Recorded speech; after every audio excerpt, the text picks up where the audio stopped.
So I am Mariana Mazzucato. I am the director of the Institute for Innovation and Public Purpose, which had the honor to host this wonderful Commission for Mission-Oriented Innovation and Industrial Strategy, which I co-chaired with Lord David Willits, and we're both going to come up after the introduction by the provost to UCL. But just quickly, what we've been doing for the last year is working very hard. And this report is really the outcome of work done by 25 commissioners who've come from very different walks of life, academics from different fields, from engineering to social sciences, and people who've actually worked inside practical organizations from Vinnova, which today is a Swedish innovation agency, Carol Sinclair, who works in the NHS Scotland digital team, Sue Himmelveit, who you'll be hearing from later, who actually helped found something called the Women's Budget Group. And again, people from all sorts of different backgrounds. Charlie Ledbetter, who you might know is the author of We Think, who wrote also a wonderful paper for us about movements behind missions.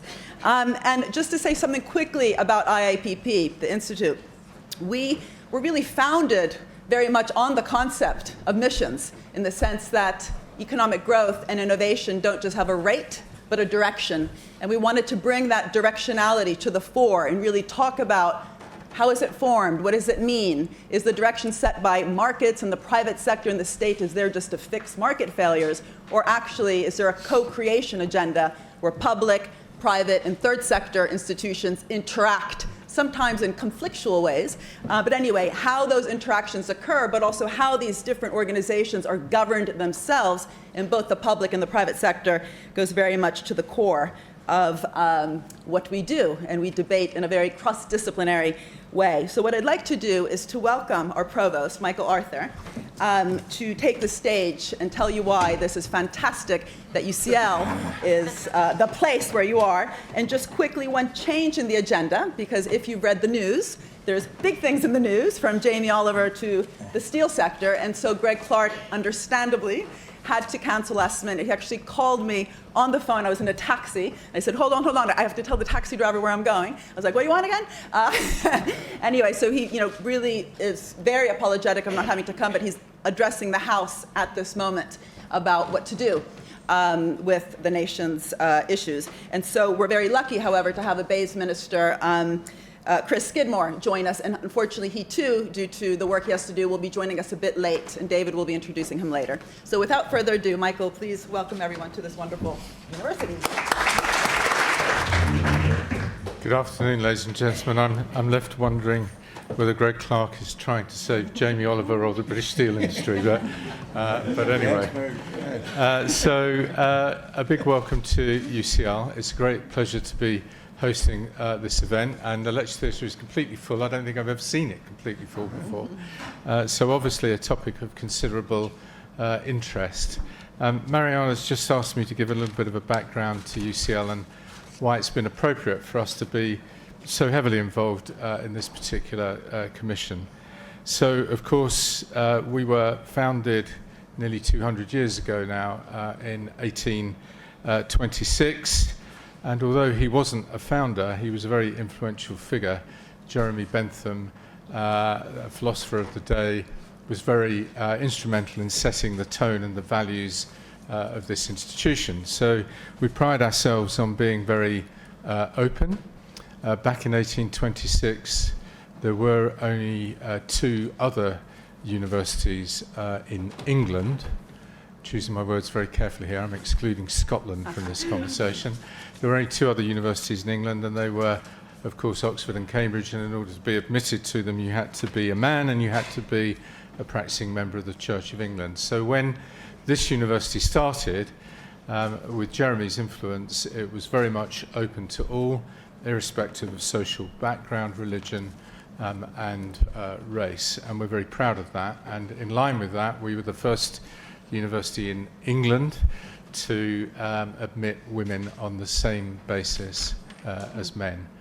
So that's been our background. But Jeremy also was renowned really for being critical and radical in his thinking, challenging perceived wisdom of the day. And that really has been tone setting for this university over that 200 years. So always we're looking for people who are prepared to to function in that sort of environment and really to excel here.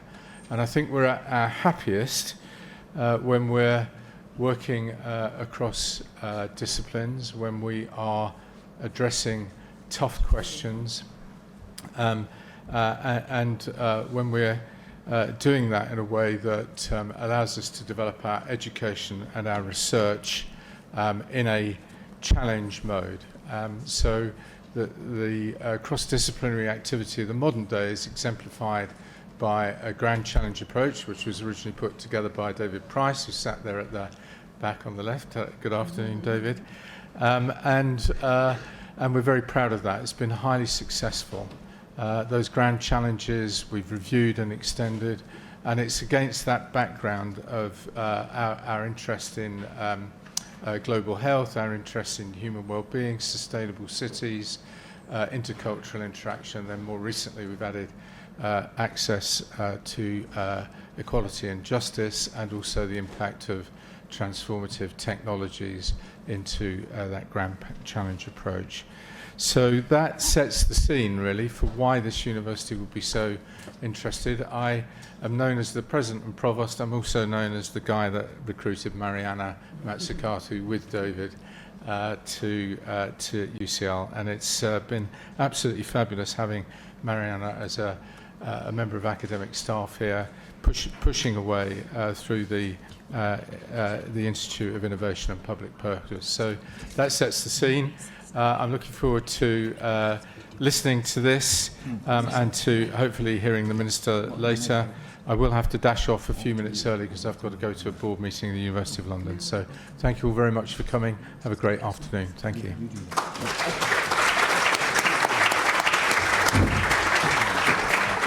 Okay, so now we're going to begin with the agenda, and I can tell you that the most exciting bit will be when you hear from the commissioners themselves on the actual work we did and the mapping and the difficulties also that came about. I often tell people that if missions make you feel comfortable, then you haven't sort of read the work, because actually it raises as many questions as it answers. You know, what does it actually mean for how we redesign literally the instruments that government has at its disposal? Anyway, so David and I will give you a bit of an introduction to how the commission worked, but especially give you an overview of the recommendations. But just first, I've already mentioned that we had these 25 commissioners, but I also want to say that at every single meeting, and we had monthly meetings as well as a couple of meetings per month with the subgroups, we were accompanied by lots of different civil servants from BEIS, Ted, Sam, Poppy. They even took our classes. They even signed up for a Rethinking Capitalism class that we have here, which is a wonderful module, which is all about how to bring together new thinking about economics, economic theory, with new policies. Often policies go wrong when they're informed by problematic theory and vice versa.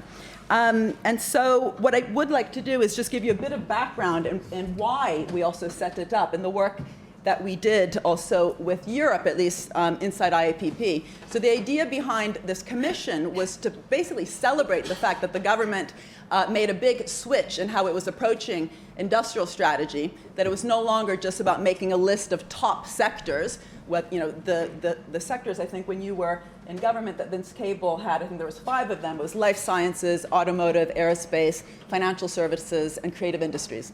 I somehow remember that. I can't remember what I did yesterday, but I remember the 5 sectors.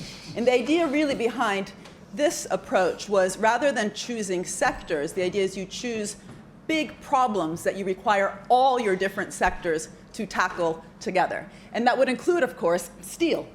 What's very interesting that's happening today in Germany is that the Energiewende policy, which is really about transforming the manufacturing sector in Germany to lower its material content, has had a big effect on the steel sector, which has implemented repurpose, reuse, and recycle in order to modernize itself. So how do we have these ambitious challenges, the future mobility?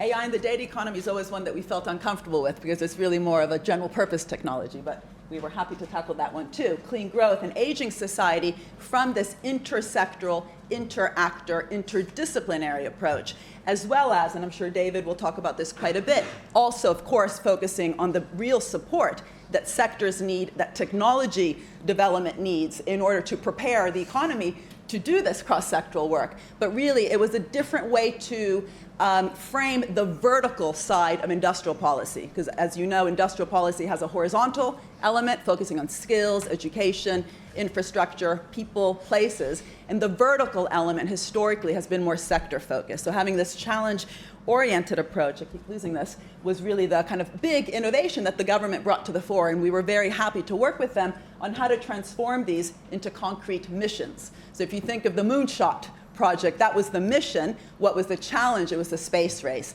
To get to the moon, over 12 or 13 sectors had to innovate and to invest. That included nutrition and textiles. It was not just aeronautics. And then lots of bottom-up projects, over, I don't know how many, but hundreds of projects, of which many failed. So this whole issue of what does it mean to really welcome experimentation, exploration, transform instruments like procurement, grants, prizes to fuel that bottom-up innovation in order to reach a mission. And the work that we did with Europe was really about also how to transform the European budget, which currently is 100 billion in the Horizon program, also to think about this challenge-led approach. I'm not sure if we have, here we go, sorry, the slide here. So we began our work in the Commission with actually handing out this report that we wrote here in IIPP, where the idea was also, well, how do we choose these missions? You know, who decides? And again, as I mentioned, Charlie has been helping us a lot thinking about how civil society can engage in that process. But we really worked with 5 different criteria that we thought were very important. One is that missions have to be bold and inspirational. And it's quite interesting if you think about it today that one of the global missions is getting the plastic out of the ocean, which really would require lots of different sectors and bottom-up activities. And in some ways that, at least in the UK, has come to the fore in children's minds and schools, also due to this wonderful documentary, Blue Planet, done by David Attenborough, which really did provide that kind of inspiration, that galvanization of minds and reimagining what that space might look like. So bold and inspirational, targeted and measurable. Going to the moon and back again in one generation is different than just talking about the space race. Getting the plastic out of the ocean, I think this is the next, no, is much more specific than just talking about clean oceans. Reducing the carbon content of cities to a certain percentage is different from just talking about climate change. Ambitious with real existing capacity with our technologies, but also fueling that technological capacity, again, something that David kept reminding us not to forget about. But this whole issue of cross-disciplinary, cross-actor, and cross-sectoral. In a university, we have to be very careful, because often we obsess just about the STEM subjects. But in order to be bold and inspirational, we need to bring the poets as well. So the humanities, which often, unfortunately, get dismissed when we think about mission-oriented innovation or industrial policy. And this last point, which I already mentioned, bottom-up. Top-down innovation we know doesn't work, but neither does directionless. So David, why don't you come up and also talk a bit about your own, if you want, passion and interest within this commission, because you constantly were reminding us also about not forgetting this issue about technology. I do think it's a really important point. And then what we will do is sort of divide up really quickly on some of the, just basically rehearsing what our big 8 recommendations are. But then we will decamp and allow 4 commissioners to come up and actually talk about what they did in terms of working around tackling these 4 challenges that the government has set itself and transforming them into these concrete missions along those 5 criteria that I was talking about. Fantastic. Well, it's been great working with Mariana, and it's always great coming to UCL. And you heard from Michael the history of UCL, and UCL is a classic disruptive innovator. It was the first higher education institution in England that was able to break the Oxford-Cambridge duopoly, which had operated by systematically suppressing other universities for 600 years. In fact, I describe this history in the first chapter of my book, A University Education, available from Oxford University Press. But I'm actually here to join Marianna talking about a different publication, but one which I really enjoyed working with her on. And in a way, it's also about disruption. It's disruption of what one could call the Treasury view of industrial strategy. And the Treasury view of industrial strategy is that industrial strategy is horizontal policies across the economy as a whole, a favorable regulatory regime, a good tax system, a flexible labor market. But if you ever get vertical, you end up with the failing producers being bailed out by government. So verticals are for losers, and the only way to stop ministers bailing out failing industries is purely to have a horizontal industrial policy. And indeed, I call it the Treasury View because it was the Treasury View, and there was a recent classic statement. Nick Macpherson had an article in the Financial Times a few weeks ago, absolutely setting that out. That is the Treasury View. Now, it was never the reality.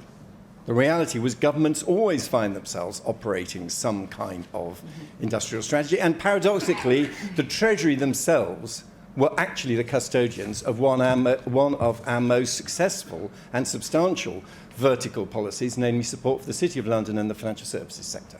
They regarded themselves as patrons of that particular business sector and were always thinking of policies and initiatives that would support it, at least up until the crash. Certainly, the Jubilee line was pushed out to the east in order to help Canary Wharf and to help the city expand its geographical base. If someone had turned up to the Treasury and asked for the expansion of a public transport line in order to help some industrial sector, I very much doubt that it would have happened. So we had it for the city.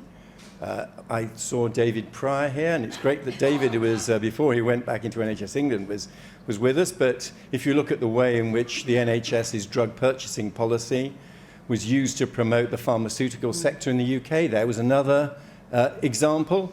Vodafone became a successful global mobile phone company because DTI, as it then was, first wrote the European standards to favour Vodafone, and then because the Americans were late to the show, the European standards became the global standards. So we've always been doing industrial strategy.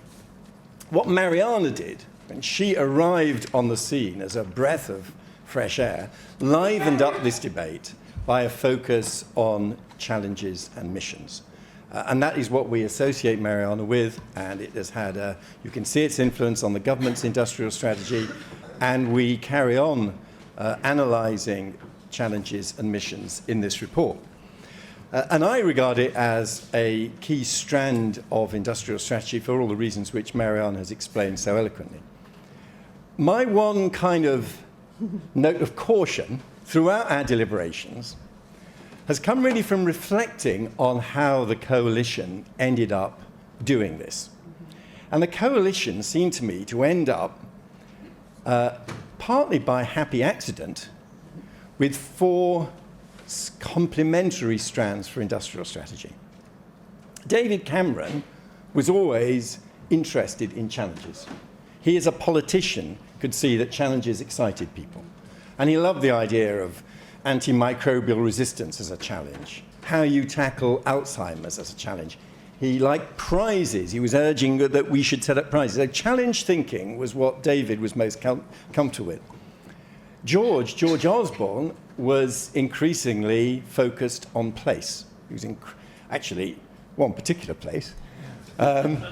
But he saw Manchester and the north of England as an area which had had a raw deal as a member of Parliament for an area outside Manchester. I remember a conversation with him. I was brought up in Birmingham.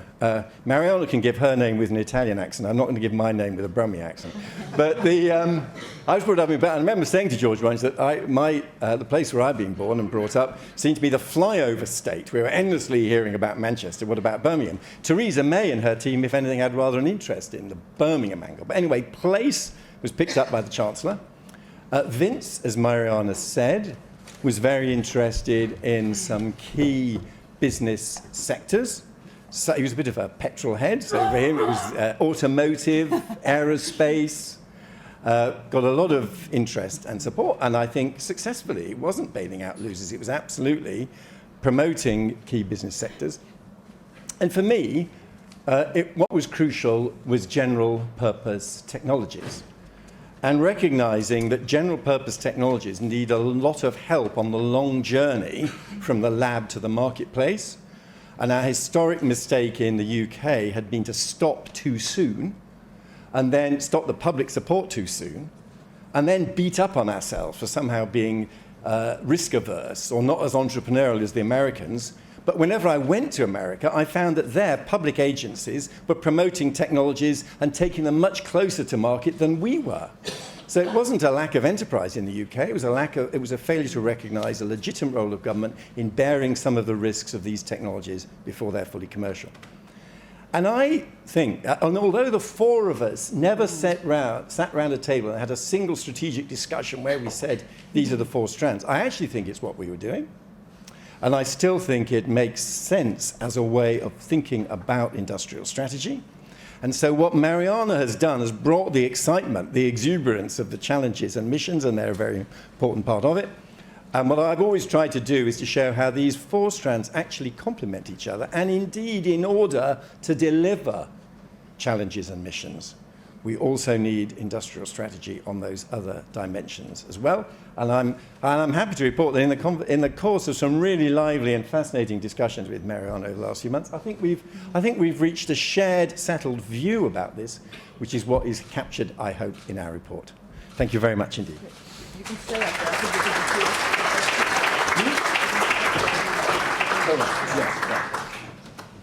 So now what we're going to do is literally just rehearse these 8 recommendations, and as you'll see, there's many 25 implementation steps on how to get our 8 top-level recommendations. Just one quick thing is I mentioned the moonshot, which is quite interesting just in terms of the visualization of differentiating a challenge, a mission, this cross-sectoral and these bottom-up projects. But really what we were dealing with these industrial challenges were societal challenges that also required just as much behavioral, social, regulatory, political changes. And there's a fantastic book, if you haven't read it, called The Moon and the Ghetto by Dick Nelson, who's actually a real mentor for many of us, I think, in the room, also from the STEEPS community. Like Jack Stiglow, he and Sidney Winter wrote a book called An Evolutionary Theory of Economic Change. But Dick wrote a wonderful book where he basically said, how can it be that we've actually been to the moon and back, but we still haven't managed to solve the so-called ghetto problem, inequality, and all the different forms that inequality takes? And it's much harder. That's the answer. And in fact, this is why I think once you hear from our commissioners, you'll realize that it's really actually hard to think about how do we do government differently? How do we also engage government in different ways with the private sector, with civil society? But just quickly, I mean, we really will just rehearse these because you have this wonderful yellow report in front of you. On page 14 and 15, you can just read those recommendations. The first one is this necessity to really understand that by having a challenge-led industrial strategy. Oh, yes, thank you. I can't do that. I can't do two things at once. We have to admit what I mentioned before, that innovation has not just a rate, but a direction. And this is very much about bringing that directionality to the fore. So also, instead of just coming out with numbers like a 2.4 or 3% R&D to GDP ratio, what does it actually mean to use that to steer economic growth, but again, not in a top-down way, which we know can stifle innovation. But again, steering the direction of innovation-led economic growth in, by the way, a country that continues to grow actually through consumption-led growth, where the ratio of private debt to disposable income is back at record levels to what it was just before the crisis. That's a bit of the bad news. We will stick to the positive agenda, though. Second, drive the UK's international competitiveness. This is really important because so many of these challenges can be misunderstood as kind of trade-offs. You know, we have to solve these social problems and kind of put economic growth to the side. No, even the rate of economic growth itself can actually increase if we really think about using the challenges, using them to really drive innovation, which is a key driver of long-run growth, and this is the future of UK competitiveness. Competitiveness in countries is not determined by just low tax, but actually being able to produce the goods and services that the world actually wants to buy, and what does it look like to do that through a challenge-led approach.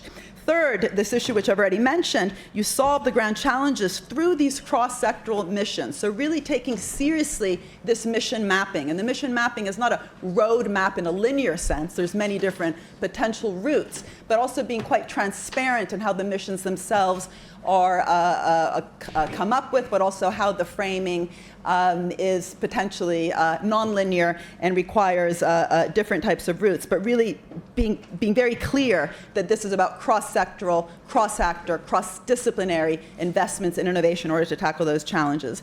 And fourth, this isn't actually following the exact order, this very much goes to the core in some ways of what IIPP is about, also through a new Masters in Public Administration where we want to change not just policies but minds. minds, this idea that actually we need to think strategically about how to do government differently. One of the really interesting workshops that we had in our, in some ways, consultation around this mission-oriented approach was at the Department of Transport.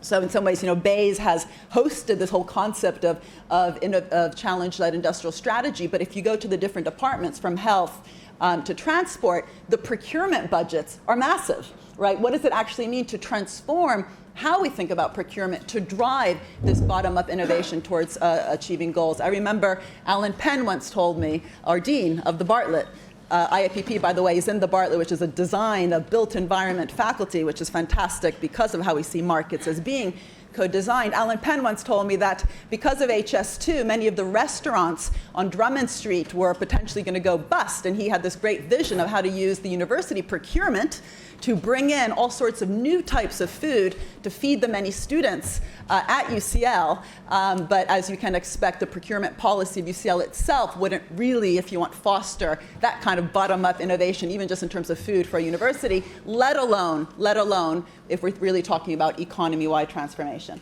So I'll hand over to David for the next floor. I should also just say that we are so grateful that Patrick Valence has joined us. He's the Chief Scientific Officer. He will be commenting on what you hear later, and also John Thornhill from the Financial Times, the innovation editor, will be chairing later the discussion that we have. Fantastic. And also, of course, it's great to see Chris here. Thank you very much. We're very grateful to Chris Skidmore for stepping in at short notice because of Greg Clark being caught up in the British Steel issue. So, Chris, Mariana's given 4 of our 8 recommendations. Let me very briefly go through the other 4 to give you time to collect your thoughts, and then it'll be great to hear from the Minister. So Mariana touched on 4 recommendations. Let me now give the other 4. This one I'll touch on very briefly. It's kind of a version of crowding in. This says it's really important that we work with business sectors and work with business to enable them to help tackle the grand challenges. One of the issues that's already bubbling away in the delivery of the 4 grand challenges at the moment, we've got to make sure that we crowd in the innovative capabilities of the third sector and of the business sector, which requires long, patient, steady initiatives rather than simply one-off funding applications. So that was our 4th recommendation. The next recommendation, sorry. That was recommendation number 4, which is 5th in the list that you have had presented. We're trying to keep them away. That is. Only at a university would you be able to formulate things like that. Next on the list is systematically supporting the development of science, technology, and the arts. And this is very important because there is around a kind of strand of STEM reductionism that economic policy, industrial strategy resolves solely around STEM subjects. And I must say, Chris Skidmore, as a trained historian and didn't just study it, written about it, is a reminder and stands up with the fact that there are a range of different disciplines and we must draw on them all. And of course, that's why at UCL we love the fact that the liberal arts degree has been brought back at UCL. If you look at the Elsevier cobweb of research strengths of medium-sized Western economies, you will see the cobweb for France, heavily oriented around mathematics, cryptography. You will find the cobweb for Germany, heavily oriented around engineering and manufacturing. You will find the cobweb for the UK much more evenly distributed, much more widely distributed across a greater range of different disciplines. This is actually a crucial comparative advantage for the UK. Of all the medium-sized economies, we have the widest range of disciplines where our research and development is world-class. There were times during my spell as minister when you looked over the brink and thought, if the funding gets much tighter, we're going to have that incredibly uncomfortable set of decisions. Do we say we're going to do physical sciences but not life sciences, or we're going to do social sciences but not the arts? The strategy has actually always been to try to promote such a wide range of disciplines, and that is very important if you're to have the kind of industrial strategy with challenges and missions that Mariana has been describing. And it also is important for absorptive capacity. Our system gives enormous opportunities to the academic community, and quite rightly so. One of the things about the academic community is there's an intense race to be first. Being first really matters in academia. It doesn't matter always quite so much in industrial strategy. Having competence, world-class competence and understanding of issues so you can absorb innovations coming from elsewhere is very important as well. So that's the backdrop to that proposal of ours. Connecting with citizens, well, going back to that old Treasury view, one of its other weaknesses, it's incredibly dry in every sense of the word. And if you're going to build up, if you're going to have industrial strategy as a stable, accepted, and popular part of the economic policy landscape, people endlessly ask me if there's some kind of political or legislative fix that delivers it. No, the best single support is widespread popular understanding and backing for it. And one of the many arguments, I think, in favour of a challenge approach and a technology approach is those are the things which capture the public imagination. People can understand what we're trying to do when we say there is a threat from antimicrobial resistance. We have the challenge of doing something about plastic. Britain could potentially have a significant role in self-drive cars. We're going to build up UK's space capacity so that we can eventually achieve a launch capacity with our own rockets and our own satellites. Those are the things that capture the imagination. So our approach mobilizes society behind industrial strategy. And then the final one is that, of course, the 2.4% target for spending on R&D as a percentage of GDP is a rather unusual government target in that it combines public spend and private spend. It is not all directly under the control of government. It's very important that whatever we do leverages in private investment. Of course, it has to be at a credible ratio.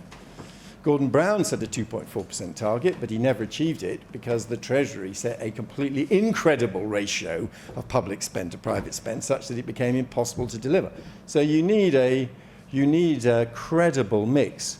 But we were always, in all of our discussions of the individual challenges and missions, thinking about how public policy could promote private investment and private activity as well as public spending and public support. So those are the 8 proposals. It's fantastic that we are joined by Chris Skidmore MP, the Minister for Universities, Science and Innovation. It's very good of you to spare the time to join us, Chris, and now we very much look forward to hearing from you and your observations about the report. Over to you.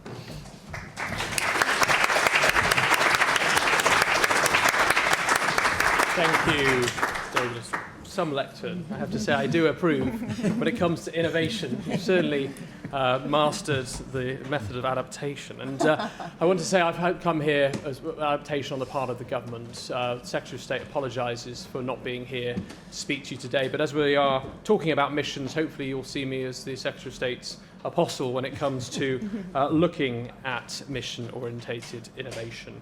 But as Universities and Science Minister, I'm absolutely delighted to be here at UCL. I had a meeting with Vice Chancellor Michael Arthur several weeks ago, and I did promise that I'd come and give a talk at UCL, so delighted to be here. And this is obviously one of our great national assets that plays a leading role in some of that research and development, and I know there's future announcements to come on sort of UCL's role in leveraging in business investment for the future. A week ago today, actually, my role took me to another such national institution, Jodrell Bank, to visit the headquarters of the square kilometre array of which the UK obviously is proud to be the global host. So it's one of the most ambitious pieces of scientific work this century. And it was in this location exactly a year and a day ago that the Prime Minister stood before the Sir Bernard Lovell telescope at the heart of Jodrell Bank and announced the first 4 grand challenge missions of our industrial strategy. And in her speech, which touched upon the wonders of science, the ambition of this country, and the challenges we face as individuals, as society, and as a species, she set out our ambitions for years to come. And they were set as missions. And the question from many corners afterwards was, why?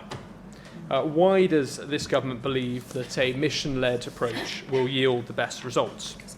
Well, the simple answer that the Secretary of State wanted to be here to tell you was that by setting the most ambitious goals, we can spark imagination, innovation and collaboration at such a scale that we can see the benefits from across our economy and society. And Mariana sometimes uses the example of Kennedy's mission to put a man on, I'm probably fed up of hearing that, but sort of to put a man on the moon and bring him safely back to Earth by the end of the 1960s. A clear objective with an equally clear set of parameters. It united a nation of researchers and designers behind that single task, and its impact was huge. And while this cross-sector effort in research and development succeeded in putting Neil Armstrong on the moon, something we'll be celebrating the 50th anniversary on later in July, it also led to the creation of the computer mouse, cochlear implants, memory foam, and even the cordless vacuum cleaner, amongst a host of other products. And that's the great thing about missions. By asking a variety of people, a variety of communities, as David said, not just in the scientific community, but also in the humanities community as well, to think about how they can help reach a goal, you get all those sorts of unexpected ideas with benefits that hadn't even been thought about when the mission was initially set out. And so that's what we want to see as a government from the mission-based approach, not just by reaching ambitious goals, but by making a real difference to people's lives in the process across a whole areas of society. And by now, I'm sure many of you are aware of the government's 4 grand challenges identified under the industrial strategy, the 4 global trends where the UK, we believe, can lead the world. And as much as the space race was one of the enduring challenges of the 1960s and 1970s, we believe that the 4 grand challenges that have been identified will define our own era into the 2020s and 2030s, making responsible use of advances in AI, data and robotics, ensuring that as we all live longer, we continue to live well, finding better ways to move people and goods, and doing all of this while promoting both our economy and our environment through clean growth. And as well as prioritising our efforts in government behind these grand challenges, these are the challenges which we've actually set already specific missions. And we've launched 5 missions to date. We're already making some remarkable progress, and I was particularly pleased to see how today's report complements some of the steps that we're beginning to take. But obviously one criticism that I'm keen to address is that we haven't done enough to celebrate our efforts. And in these times of political drama, when everyone's attention's being pulled in, it says a dozen different directions in my speech. I think it's in one single direction, to be honest. Our successes haven't always achieved the recognition that we might otherwise have expected. Quite disheartening sometimes as Science Minister. I was appointed in December. You come along thinking you've got a great announcement of the 75 doctoral centres, £350 million of government investment, leveraging in an extra £450 million of private investment, not to, I think, get a single line in a broadsheet on looking at the sort of future direction of what we're trying to set out for the next decade. But we've, using our strengths in AI and data to take the fight to chronic diseases, transforming prevention, early diagnosis treatment by 2030. Success is going to see an extra 50,000 early diagnoses of lung, bowel, prostate and ovarian cancer each year, and 22,000 fewer people dying within 5 years of their diagnosis. And to get there, we've already established NHSX, combining technology teams from NHS England, NHS Improvement and the Department of Health and Social Care, so that our most innovative healthcare professionals can work together as one unit to build the world's most advanced health and care system. To give the tools these people need, we've investing £210 million into our research infrastructure, delivering a huge boost to our work in AI. This is going to allow us to fund 5 new AI centres in London, Leeds, Coventry, Glasgow and Oxford, spearheaded by some of our leading medical companies, including Siemens, Philips and GE. And with unprecedented levels of cooperation, we've created a fantastic foundation for the healthcare system that our public deserve. So as well as helping to help people live longer, we're committed to ensuring they're living well. That means we want everyone by 2035 to enjoy 5 extra years of independent living, I think, in what can be expected today, narrowing the gap also between the richest and the poorest. And we've set up also a £100 million industrial strategy challenge funding to develop technologies that support that independence. That's why my colleague Matt Hancock's prevention is better than cure vision, taking a holistic vision forwards.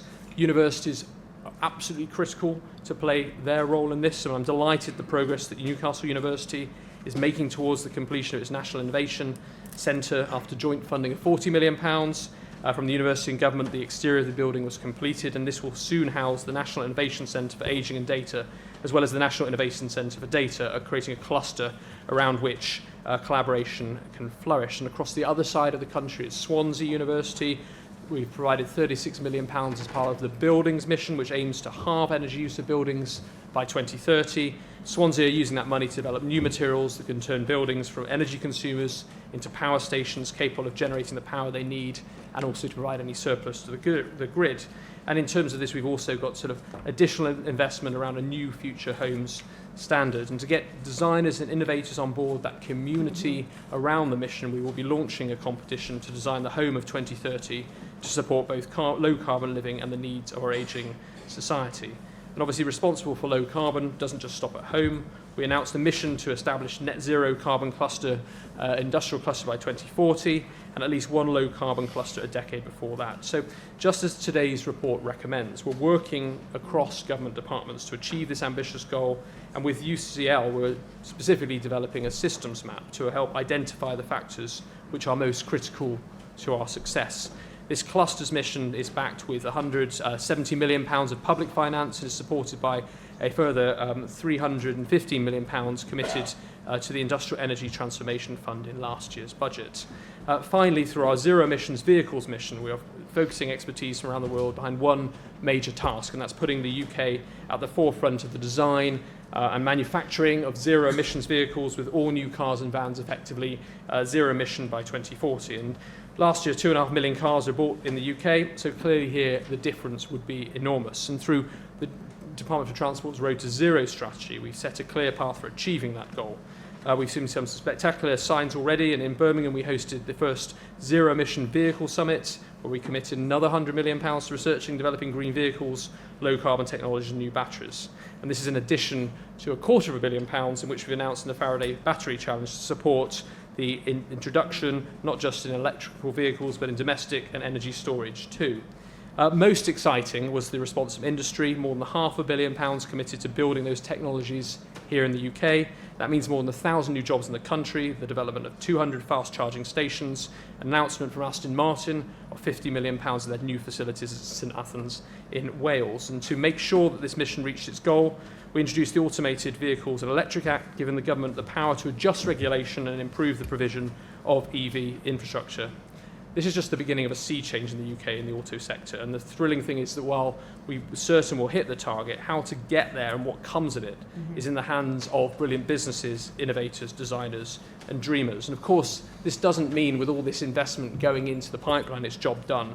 To stick with a theme, we're not on the moon yet, but we are building rockets, we're training the astronauts and building the platform from which they'll launch. And Mariana in particular has advocated for missions for several years now, and David's insights have been hugely valuable into the development of the industrial strategy and the grand challenges. So on behalf of the Secretary of State who would have been here to give this speech, and the Business Department in particular, I wanted to thank David, Mariana and other members of the Commission for their hard work on this hugely interesting and insightful report, and on the ongoing advice they provided that will help us develop our work within the department. It will take all of us, from academics to businesses and local national government, this commission for everything in between to succeed. But through these missions that we will launch also in the years ahead, we can make our ambitions a reality. Now, that's the set text of the speech that obviously the Secretary of State wanted to give. I hope you don't mind, I might just add improvised coda as Science Minister and as Minister for Research and Innovation. David spoke about the 2.4% target to hit that both public and private spend by 2027, and I'm on my own mission to set out how we can achieve this. And obviously looking at this mission-orientated approach is a clear one, as David says, helps actually to communicate this to the public.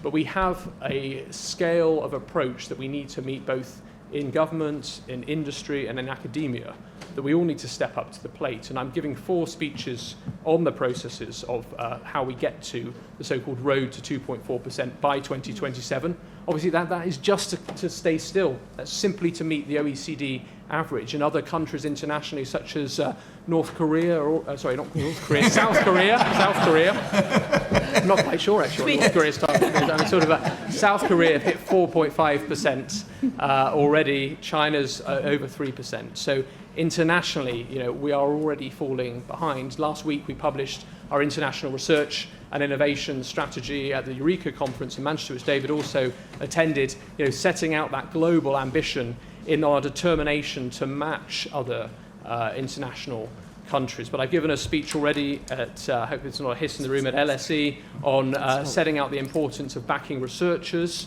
We need 260,000 more researchers to be part of this endeavour, both in academia and in industry, to meet the 2.4% commitment. And my third speech will be in London Tech Week, where I'll be looking specifically at this issue of emerging technologies and to actually tackle some of the challenges that this report presents, which is if you're going to set yourself these vertical missions, how can you also complement that with that horizontal approach of still maintaining and developing and investing in emerging technologies which provide the test bed for those spin-offs that we don't yet know about, but also feeding into those missions also. So I wanted to give my personal commitment also as Science Minister that I'll be taking away this report and in terms of the recommendations, looking at these and responding in due course as part of my speech on 2.4% and hope to reference it there. So thank you very much for the work you've done. Thank you.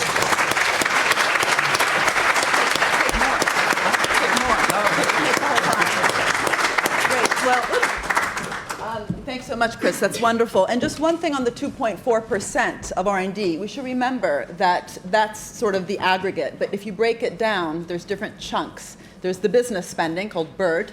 There's a higher education spending, HERD.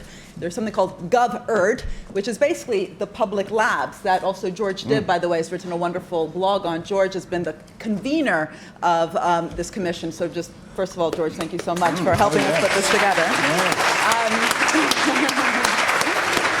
As well as the whole IIPP staff. But it's very important because if you look at those different elements, some of them actually have been stable or rising, sometimes not enough, but some of them have been very stagnant below OECD average.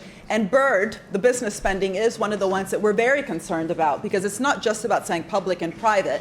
If you hear what some of the most interesting entrepreneurs, ambitious entrepreneurs around the world say, is they say that they invest when they see an opportunity. Even Warren Buffett, by the way, says this a lot. He says, stop reducing my capital gains tax. I don't even look at it. I invest when I see an opportunity. So in some ways, the ways you can interpret this report, this wonderful yellow report, is that it's all about what do we know that has actually created in the past and can in the future that perception of where these future opportunities lie. And it's not going to happen just by tinkering in the system with tax incentives here and there. It's going to happen by really having that ambition in both the public and the private sector and that ability of ambitious, strategic, long-term, mission-oriented public investments to crowd in the private sector has huge lessons for how we literally organize our portfolio of different instruments. Many countries over-rely on indirect tax credits, which simply increase profits. And what we're really about is increasing investments.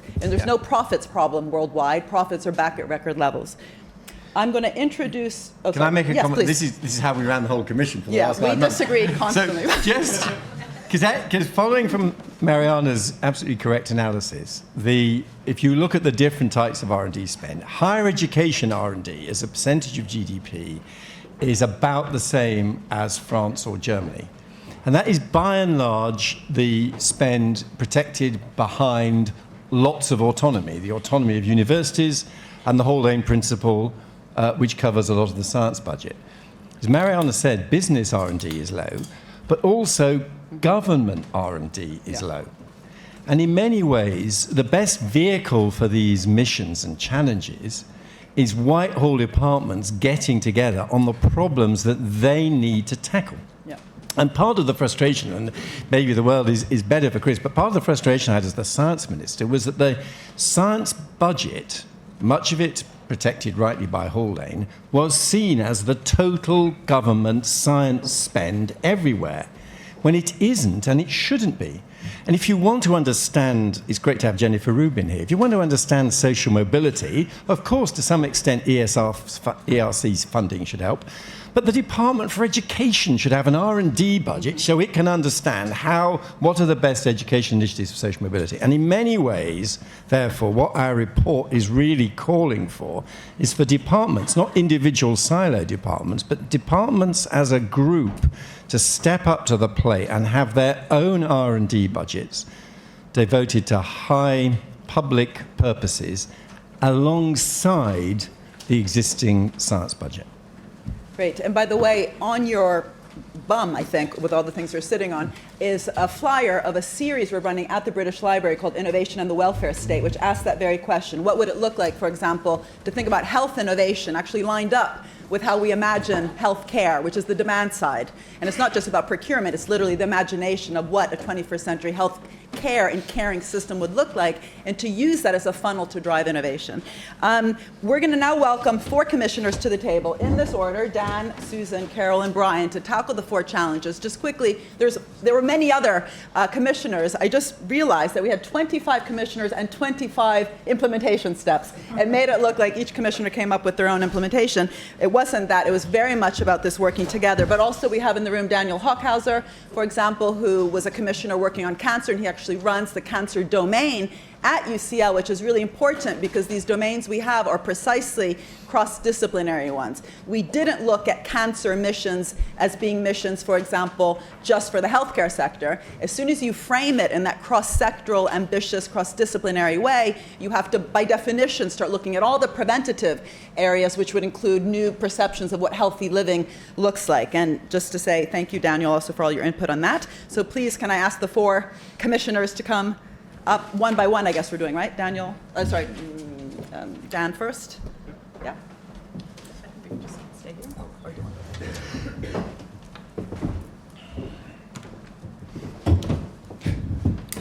4 glasses of water next to the mouse. That's kind of such a threat.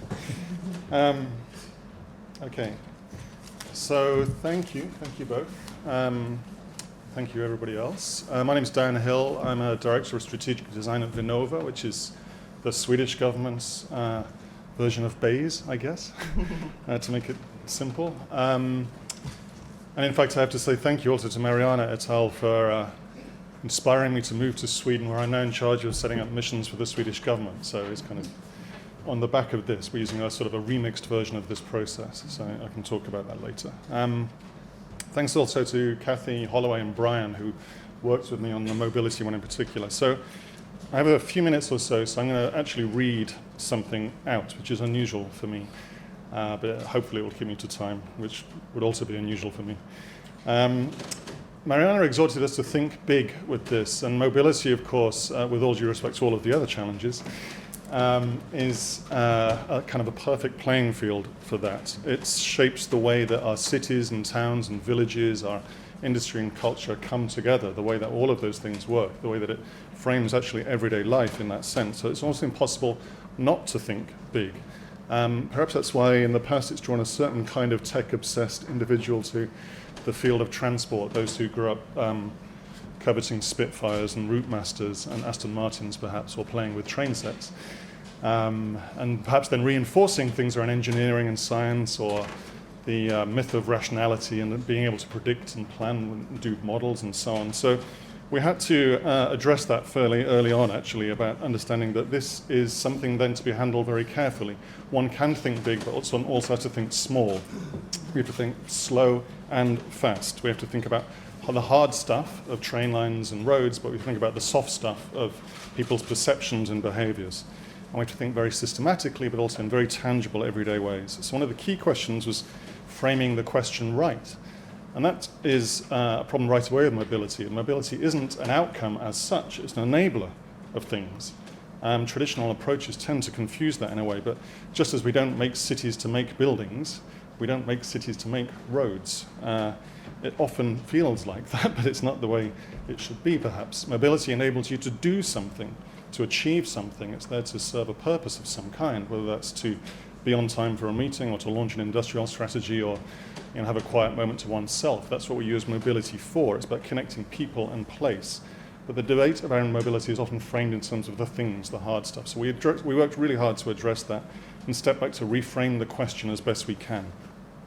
Hence this thing right away of the future of mobility up front there. And I think you can see this, and I think it's page 47 of the book or something like that. It's in the 40s anyway.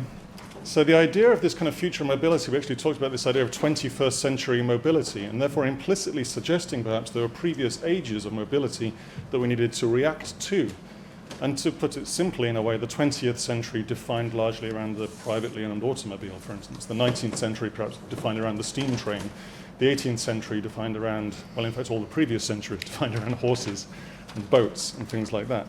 All of those things are still here, of course. We have an accumulation of those formats in the 21st century. Perhaps the question is, how do we move the faders up and down on those things? Are there fewer cars and now more bikes? Are there different kinds of boats? And horses are still here, for that matter. The half-life of technologies, though, can be a long one. If you make a decision very quickly, you could be left with dealing with the impacts of that with mobility for a long time. The reason we have curbs in streets is because of the externalities of horses. That's the most polite way I could put it. The highway, shapes the way that places work for 100 years, 200 years once it's in. But those decisions can be taken very quickly in a matter of months sometimes as to whether the highway exists or not. So we very carefully explained how to retrofit existing spaces, incorporate new technologies, but being broadly aware of their impact holistically, reprioritize old technologies, and how to make this fundamentally tangible in terms of this, what we might call this battle for the infrastructure of everyday life.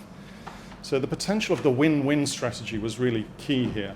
We can retrofit Britain's streets to be green, super flexible, safe, productive, resilient, unlocking space, more diverse types of activity, via reduced forms of traffic, via different types of traffic, via entirely different vehicles, a mix of active and autonomous mobility, whether walking or bikes or self-driving buses, any of those things.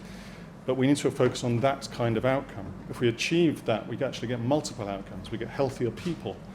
We get better air quality. We get quieter streets, if that's what we want. We get noisier streets, if that's what we want. We can have low to zero carbon. We have natural stormwater mitigation. We have urban heat island mitigation through increased greenery. We can increase retail spend, property value, business value, increase biodiversity. It works better for children and aging alike, create space for community life and conviviality, and so on. And those win-win strategies move well beyond traditional boundaries. So the thing that David just said was absolutely crucial here. Is they're not one department's responsibility to achieve innovation in that sense. It's multiple departments working together. So this was this joined-up statement here, which is why we have this rather complex mission statement. So I sort of apologize for that, and at the same time don't, because it was a way of actually reframing ambition as well. You can see there's multiple qualifiers on that statement there in terms of the date. If I can speak candidly, we felt in a way the existing challenge was perhaps not ambitious enough, certainly in the types of mobility implied, and we wanted to be bold and ambitious about that. But rather than keep the same focus on one particular type of mobility and just move the date forward, we actually held 2040 and then added more qualifiers to it. So he said it's not just about making zero-emission vehicles. It's also about making better places. It's about accessibility. It's about health and so on. Hence the focus when we get to here on things like total value capture models, which is sort of basically how do we budget in a more innovative way. The ability to pay for better urban design on the reduced healthcare costs that it would enable. That's really hard to do. That's a healthcare budget and currently an urban planning budget. They are intrinsically linked. The decisions in one directly affect the other. They're incredibly hard to play across that from a Treasury point of view or a departmental point of view. So we wanted to focus on that rather than, let's say, just narrowly framed cost-benefit analysis as decision-making, as much as battery storage and energy storage systems. That was equally important. So we had the softer aspects of human behavior, urban design and planning, social movement principles, public data, insurance, as well as clean manufacturing industry, logistics, public transport, and so on. And that meant, again, this key outcome of communicating across departments. I think Mariana referred to it earlier, but the meeting that we took place at the Department of Transport at Whitehall with BEIS and DFT and others, George I think was there as well, in the room, was fascinating, where we began to confront the innovation possibility is also the Department for Transport. It's not simply BEIS's in that sense. Equally, of course, you'd say then cities and regions have to be directly involved as well. And the work we then did with Manchester on their mission-oriented approach was then an example of how we might do that. So let me move ahead a little bit onto the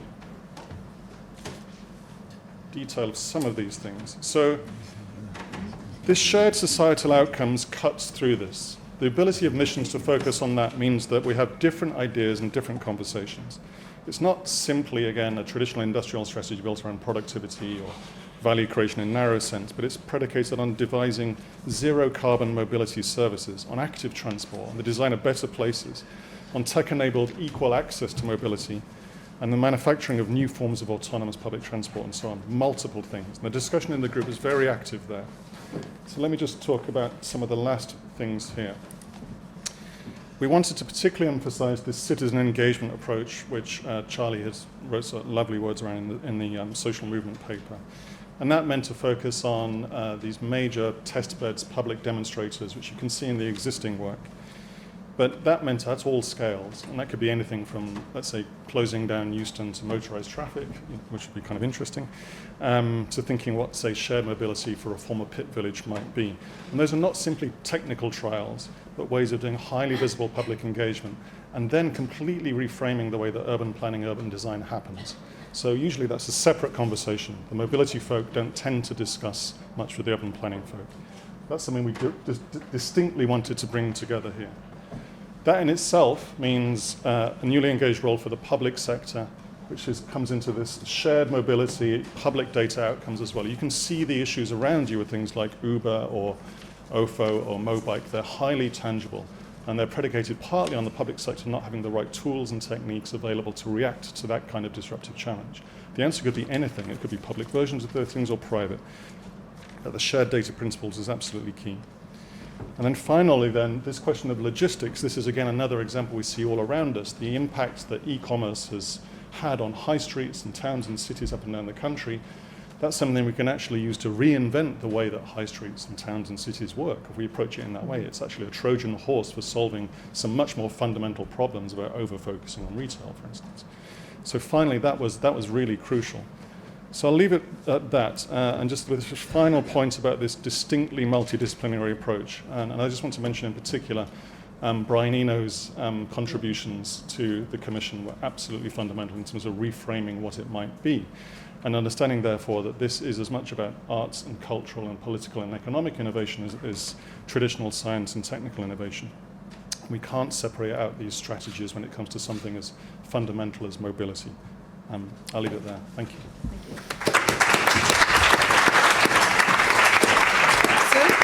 And by the way, one thing that Brian Eno said to us during one of the meetings that he attended, he said, why do you keep assuming that the objective is to go from point A to point B faster? What about going slower and actually appreciating life? It's very interesting. So, Sue? Hi, I'm Susan Himmelweit. As Mariana said, I do a lot of work with the Women's Budget Group, and what we do is we look at the gender implications, initially of budgets, but now of a lot of economic and social policy. And, thank you.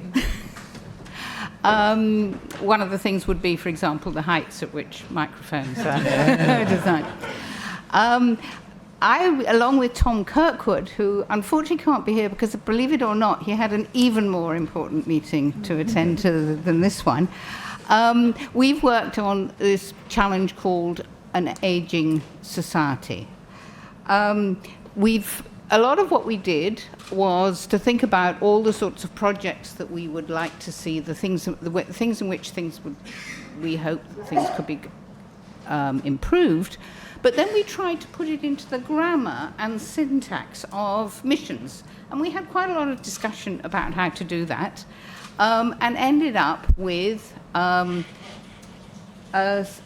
mission which focused on capabilities, to enhance the capabilities and qualities of life across the course of our increasingly longer lives. Now, why do we have that focus on capabilities? Why do we think that's important?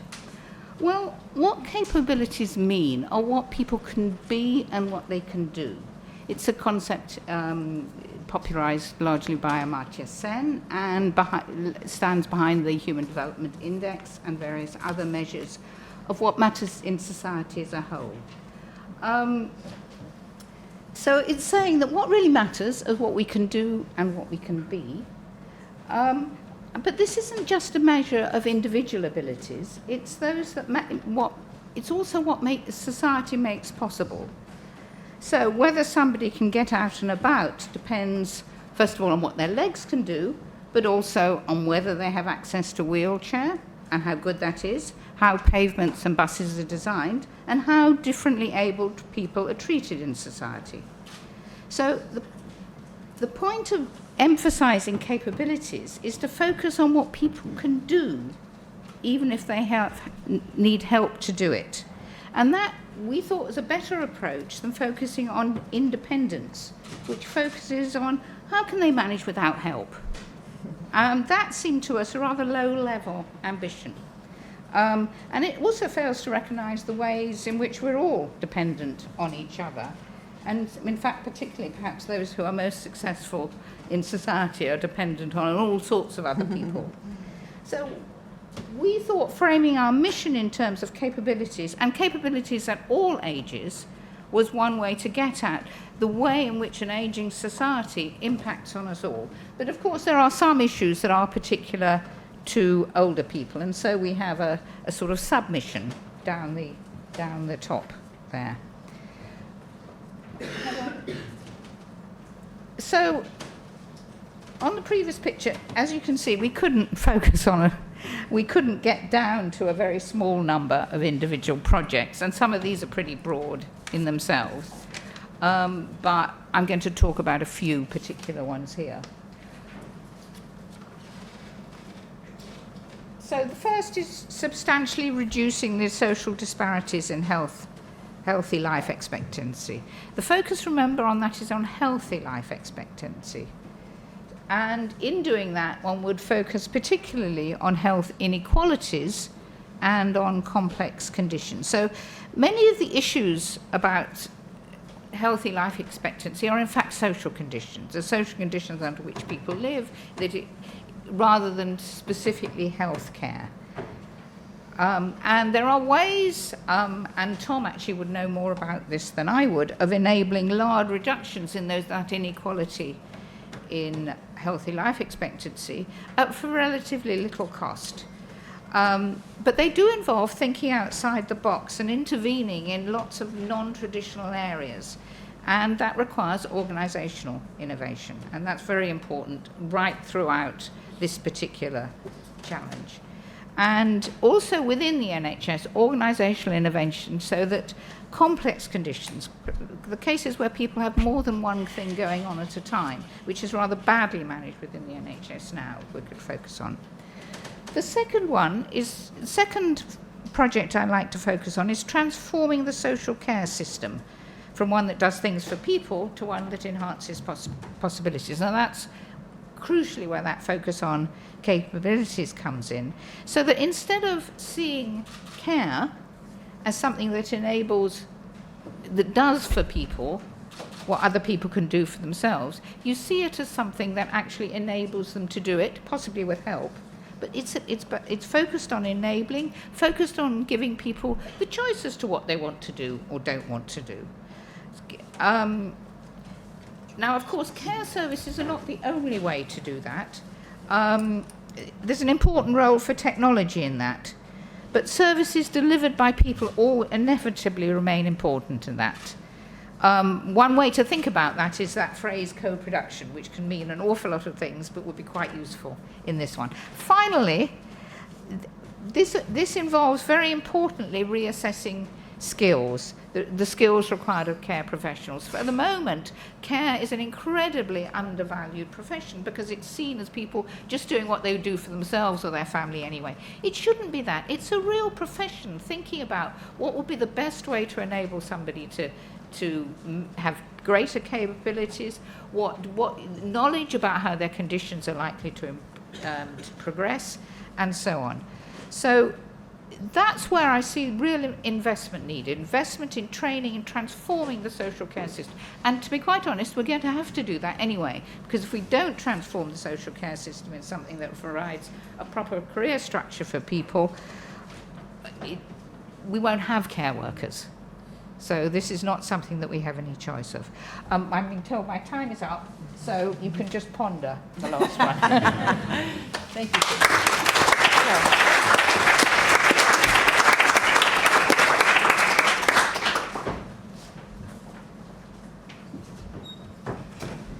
So we're now at the galloping stage. So hello, I'm delighted to be here. If there is one big message for me that's come out of being a commissioner, it is really strengthening our ability to operate as systems leaders and the ability to have that capacity and capability to operate and lead across boundaries. So as commissioners, there has been a deep sense of learning about the process of missions and how we interact with the report. But for me, there has been so much more about how I operate as a leader in the wider system. So I'm going to say a wee bit about that, but not too much. And you'll hear the Scots coming out, sorry. I will say a little about how that affected me. It's been one of the most rewarding experiences of my life. There has been such rich learning, and the collaboration around the table has been immense. Access to so many diverse minds has been deeply stimulating. And in my experience, strategies can often, all too often, become static and stagnant as soon as they're published. So how do you take something like the industrial strategy and energise it and bring a dynamic element to it through the use of grand challenges and, more importantly, missions that demand collaboration? So when I was invited to co-lead the AI and data economy workstream with Theo Blackwell from the City of London, it was a fairly clunky start. We thought we came in the door knowing that we had the 21st of May mission. It was on the table. It was prevention, diagnosis and treatment of chronic disease, etc. But when we started to lift the lid and try to develop the map you see behind me, we realised that the interdependencies and relationships became much more nuanced and complex to try to understand. So for me, the arrows are everything. They demand being refreshed. As you learn continuously, as you develop the projects, you bring the collaborators together, they generate more learning and they generate more projects. So how do you keep something as diverse and growing under control? Because they have to be framed. So our aim was to make a big mission. That was our invitation. One where AI and data was the lead agenda, not simply a general technology. And you'll see from the other commissioners before and after me that data and AI is actually explicit and implicit to everything they need to do. So the relationship with this AI and data economy challenge is going to be quite different. But there is still a grand challenge in its own right that demands projects to be developed and co-delivered in service of AI and data economy as a growth agenda for the UK. So we had to think big, but if the mission is too wide in scope with no defined edges and timelines, it leads to paralysis, not collaboration. So we wanted to be clear on what might be delivered, when and by whom. We didn't actually get as far as others with the map because we found ourselves becoming a slave to the boxes and the bubbles. And actually, it was about the dialogue we were seeking to have about what is this mission and how will it serve us and deliver against the grand challenge. So we actually spent more time in dialogue and learning and developing our own thinking about how to use such a tool and approach rather than populating the map. We also wanted to understand the social elements of general technology challenge, and that links, as I say, to the other elements of the grand challenges. And by bringing it round the table as a collective group of commissioners, we created much richer, deeper and more meaningful dialogue, which helped us see the challenge beyond the tech. And very early on, we actually realised this wasn't going to be nearly as easy as we cockily thought it was going to be. You know, we waltzed in and said, oh, well, I've cracked this in 2 meetings. We were nowhere near it in 2 meetings, but we brought it back as genuine stress test learning against a highly ambitious, validated model, but we needed to understand how we would use it within our own context. So our cross-cutting themes were about making public sector data machine readable, and about public trust for data sharing. And then that third theme, which Mariana's touched on, around how do we actually revolutionise procurement to enable the types of interactions and solutions that we need. At the heart of this is the citizen as the consumer of the products and services, but also the citizen as the co-producer of the products and services that these grand challenges and their missions can deliver. So that for me was a huge area of learning, Thank you to Mariana and David for the invitation. My own personal learning has been, as I say, immense, and I've taken it back into every avenue of my professional life. And I'm now actively pursuing this within my conversations and work in Scotland and wider in the UK. So thank you.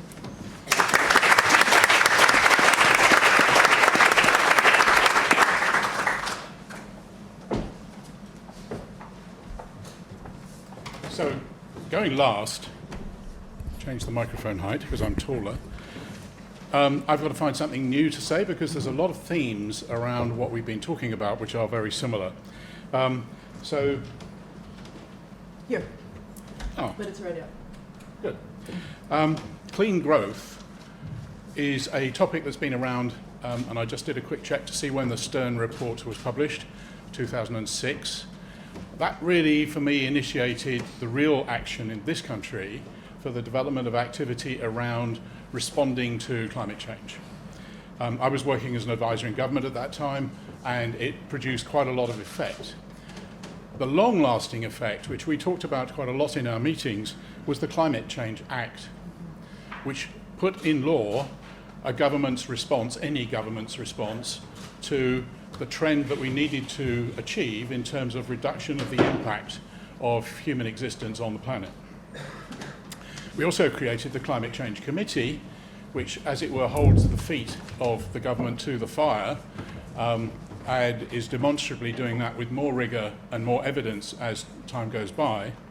So those two things alone change the nature of government's response and society's response to the issue of clean growth. Clean initially meant an awful lot to do with supply side clean, in other words, reducing the impact of electricity generation. For the geeks in the room, you'll know there's a type of diagram that shows energy in and energy out. And the bit that's neglected is the transport bit, which is 50% of the energy, roughly, that we consume. It's not electricity yet. And because government has not much to say about the oil and gas, the oil industry in particular, it has something to say about the gas industry, actually that isn't something that you'll find very much conversation about. So once you start talking about clean holistically in a systemic way and growth, you need to put all of those factors in.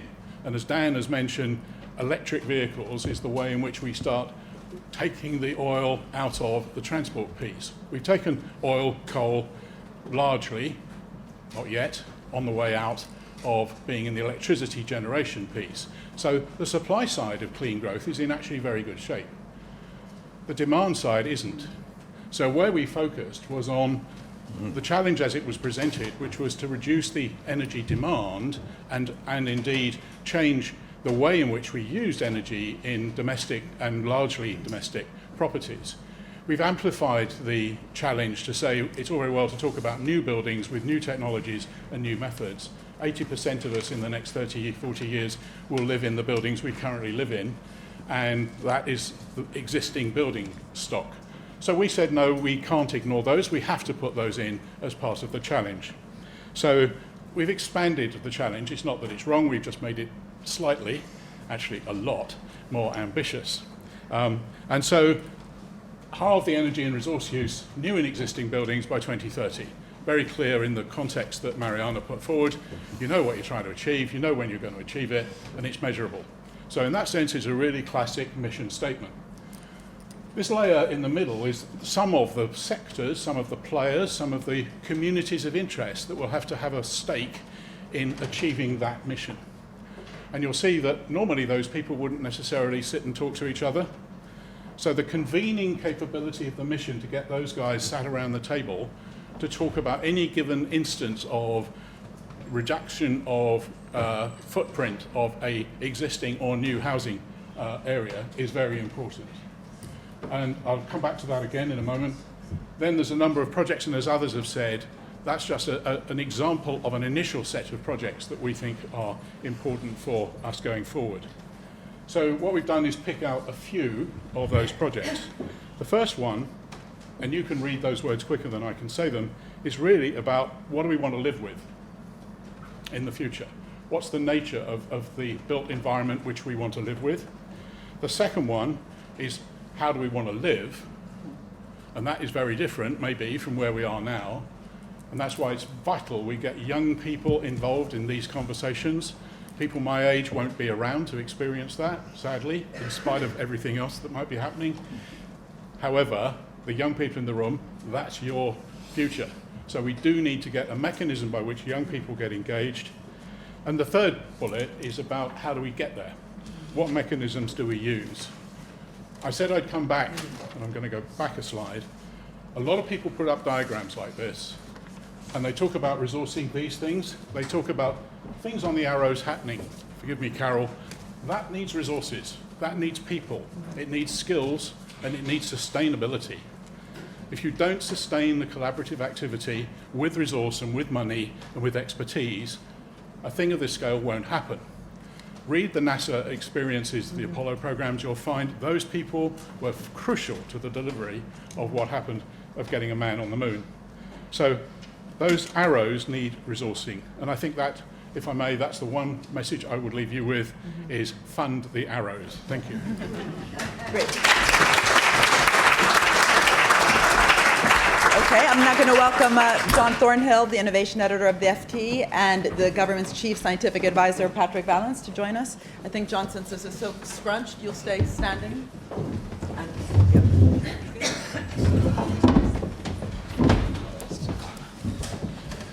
Thank you very much, Mariana. It's great to be back here. I was here for the launch of the IIPP, and writing and talking to a lot of people about innovation. One of the things about the subject, frankly, is that there is not a lot of innovation in it. And it's wonderful to see a lot of fresh thinking coming out of this institute in particular, and from what we've been hearing today. So we have about 30 minutes, I think, to debate some of these conclusions, and I'd very much like to include questions from you as well a bit later on. But we're going to start with Sir Patrick Vallance, as the Chief Scientific Advisor to the government. Could you give us your reaction to this report? Yeah, well, first of all, I really welcome it, and I think this whole thrust of missions is an important one, and I agree with the points that David made earlier, that they also need to be matched with technology investment. So I just want to make a few observations. The first is that we often think about R&D as if it's a single word, and of course it's two different things. There's research, there's development, and there's implementation as well as R&D. And I think those three things have different skill sets, and they require different thinking in order to make it happen. And a mission runs across R, D, and implementation, and that by definition is difficult. And the thing that really shines out from actually the presentations is it's not easy actually to frame these missions in a way that's actionable and that meets the criteria you've got. So I think, and it was very obvious when people were speaking, that the teams themselves have sort of struggled to think, what exactly is it that we're doing? So I think the notion of missions is incredibly important. This report's really helpful and the recommendations look great. But I don't think we should doubt how difficult it is to get these worded correctly and really get them in the right place. And then a few other observations. Richard Muller, who wrote a book, Physics for Future Presidents, which is really rather good, in his book makes a comment about missions at one point, and he said, the famous mission of the man in the moon, he said, well, all of the technologies were there. All that had to happen was them to be put together and make it go. And in some ways, he's absolutely right. He makes an important point, which is time is critical. In other words, there are some missions you might like to tackle that you simply can't tackle.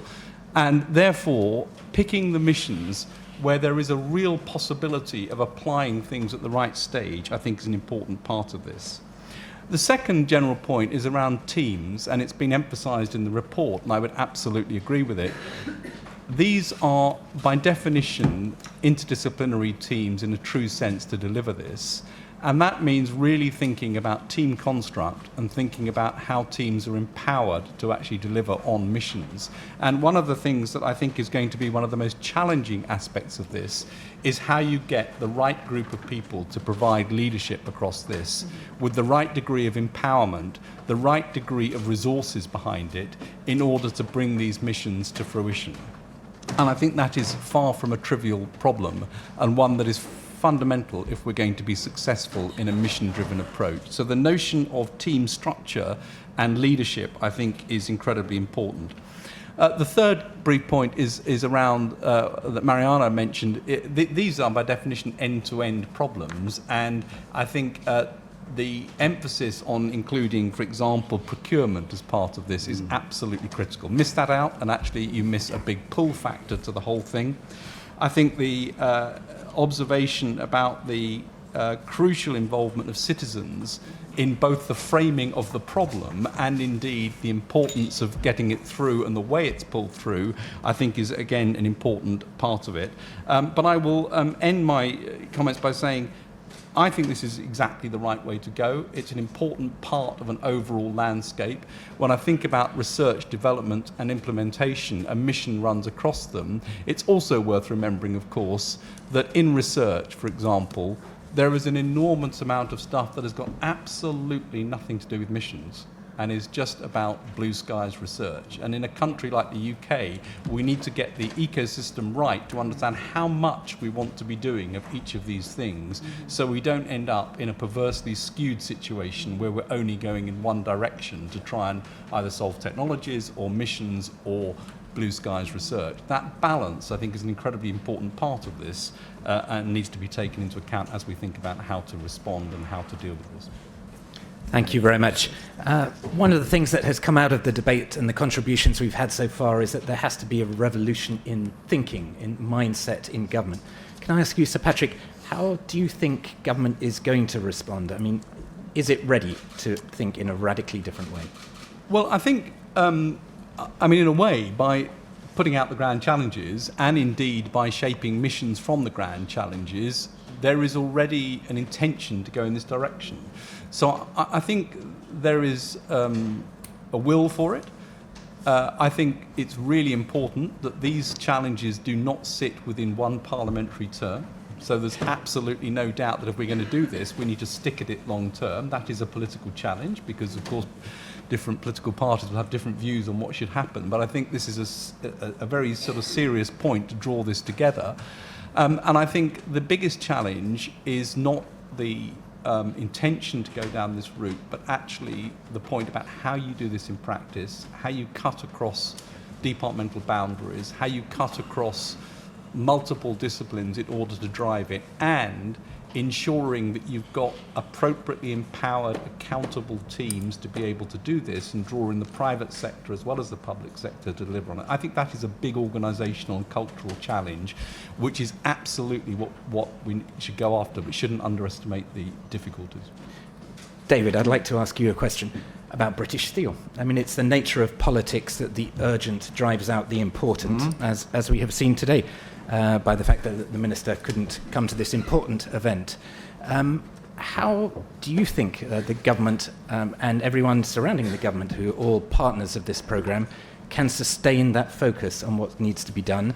And in particular, on the question of British Steel, how would that have fitted into a mission-oriented industrial strategy? How would British Steel have evolved differently had this been in place?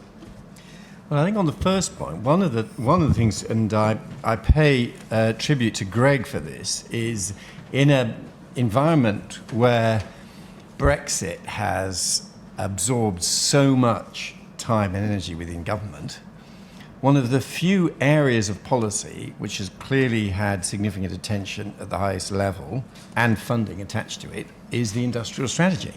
And if you can get an industrial strategy going in the environment we've had in the last 2 years, I think that is a considerable political achievement and shows that it can be done.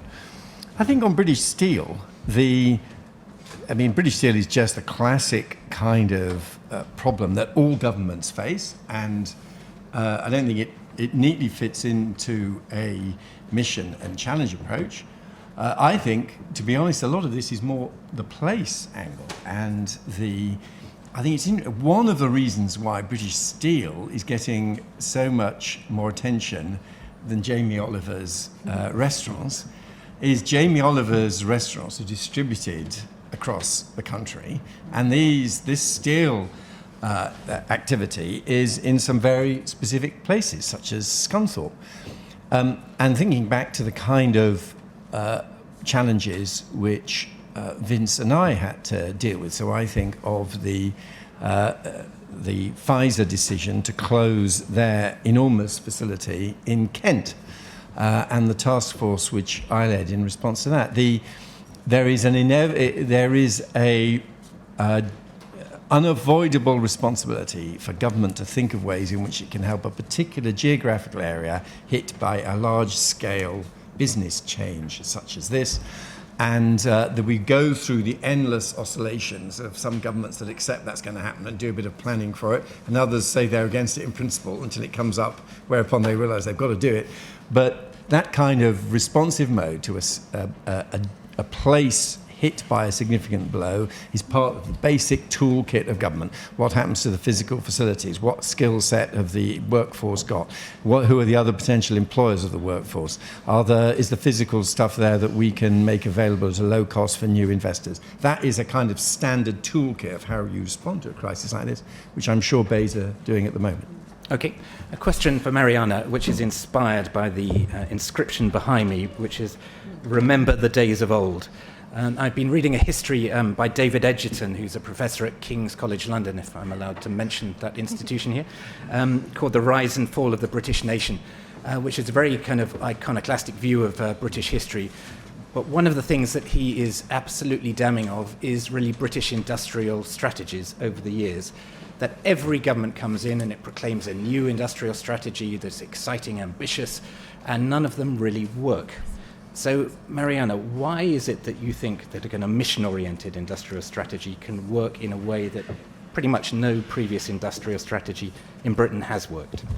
So I think it comes down to what I was mentioning in the beginning, which is to radically reimagine what we mean by the vertical side instead of supporting sectors. And of course, sectors have been supported in different ways, in different types of challenges. But by focusing on a sector, there's no demand on what you want from that sector in terms of actually producing public value. So many different policies, as I've mentioned, actually just end up producing higher profits, if that, and not actually catalyzing what we call additionality, making things happen that wouldn't have happened anyway, and really getting profits to be reinvested in new areas which are a reflection of businesses seeing new opportunities driven by public purpose.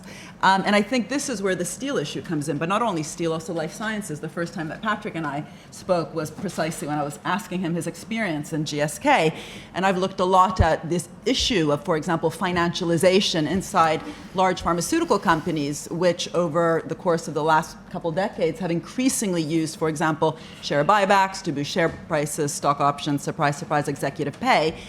Fine, you can do that, but if you want access to the very large pots of public investment, is that a problem? Should there be, for example, conditions attached to the access that companies have to these ambitious, So this is the conditionality issue, and this is what I raised in the beginning with steel. It was interesting to me recently looking at Germany, where the pots of money that steel had access to, public pots, was conditional on their transformation. And that's why they lowered their material content to repurpose, reuse, recycle, and became part of the clean growth mission, if you want, inside that country. So in some ways, we've inherited problems within our sectors, including life sciences and steel, which are a reflection of the old strategy. Mm-hmm. Can I just quickly come on that? Because I think, if I may say so, the David Edgerton line is too pessimistic. And this belief, we've never done it, we can't make it work, we're always failing, is corrosive.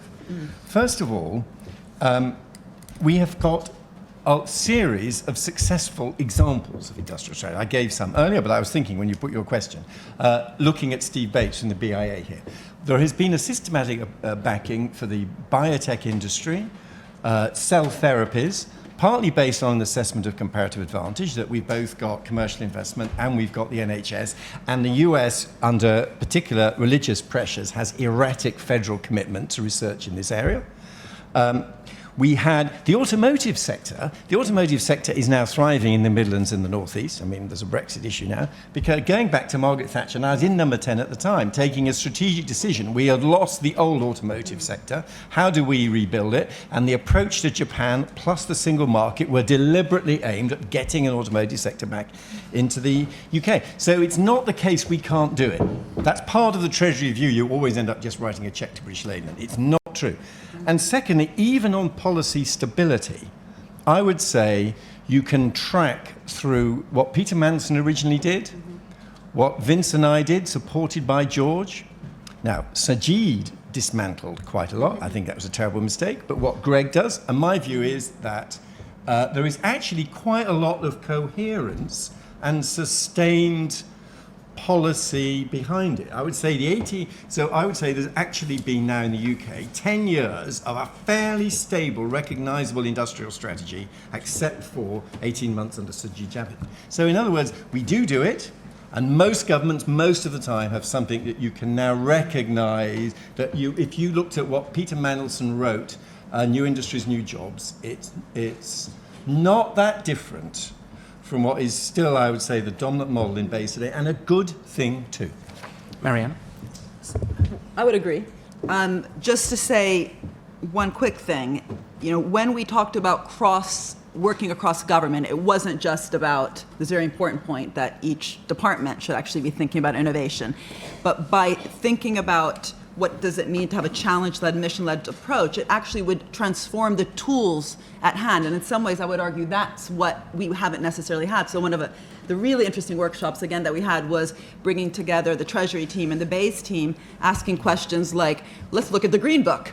And would net present value and cost benefits analysis kind of have stopped any mission from the start? And the answer is, And is it perhaps also that in the same way that we're misusing GDP, and Kuznets always said, don't use GDP basically for all the reasons that we're using it today, we're also misusing the Green Book for, you can't use cost benefit analysis on the strategic case.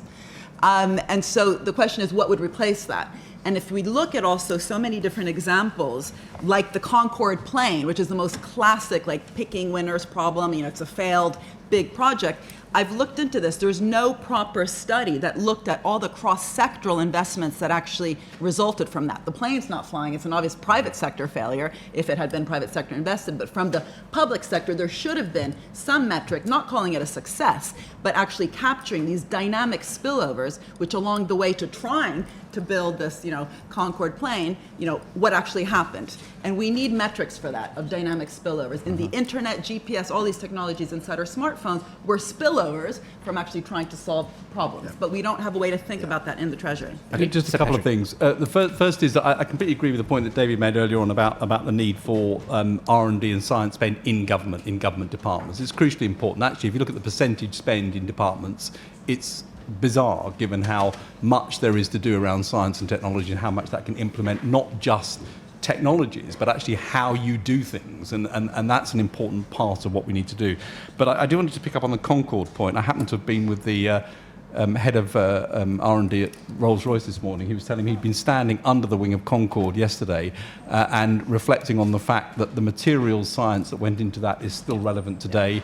The digital work that went into computing around the way the plane was controlled is still relevant today and is influencing the way things work, and that the engines on Concorde happen to still be the most fuel-efficient engines at Mach 2 anywhere in the world. Correct. So actually, there's an enormous amount of collateral benefit that came from something, whether you view it as a failure or a success in terms of the plane itself. Happen to view it as a success, having flown on it once, which is fantastic. But there are absolutely important things that come alongside it. One of the challenges actually with missions, I think, is to stop the collateral benefits being the outcomes that you divert to, because there's a real tendency in teams to say, well, I'm not going to succeed, but I've done all this other stuff.